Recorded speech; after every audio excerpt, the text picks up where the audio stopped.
مساء الخير. حين يضيق صدرك، اسأل نفسك أولاً: هل من سيسمع شكواك سيحمل همك؟ أم أن بعضهم سيكتفي بالفرجة وفئة أخرى شامتون؟ أبدع الشاعر العراقي الراحل كريم العراقي في تصوير هذا المعنى، فاختصر تجربة كثير من الناس في أبيات قليلة، مذكراً بأن الشكوى ليست لكل سامع، وأن بعض الجراح يزداد نزفها إذا ما بثت لغير أهلها. يقول رحمه الله: لا تشكو للناس جرحا أنت صاحبه، لا يؤلم الجرح إلا من به ألم. شكواك للناس يا ابن الناس منقصة، ومن من الناس صاح ما به سقم. فالهم كالسيل والأمراض زاخرة، حمر الدلائل مهما أهلها كتموا. فإن شكوت لمن طاب الزمان له، عيناك تغلي ومن تشكو له صنم. وإذا شكوت لمن شكواك تسعده، أضفت جرحا لجرحك اسمه الندم.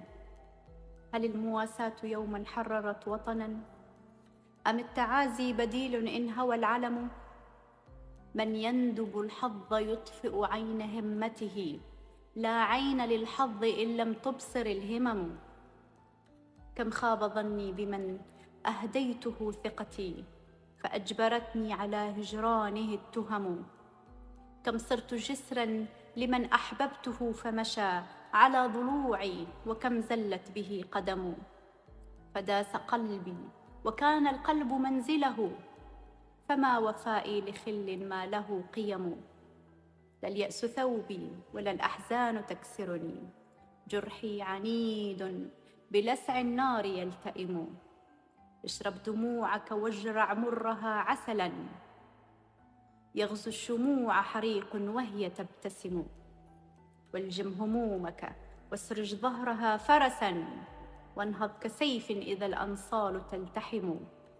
عدالة الأرض مذ خلقت مزيفة، والعدل في الأرض لا عدل ولا ذمم.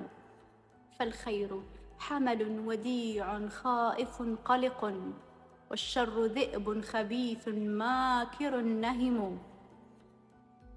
كل السكاكين صوب الشاة راكضة، لتطمئن الذئب أن الشمل ملتئم. كن ذا دهاء وكن لصا بغير يد، ترى الملذات تحت يديك تزدحم.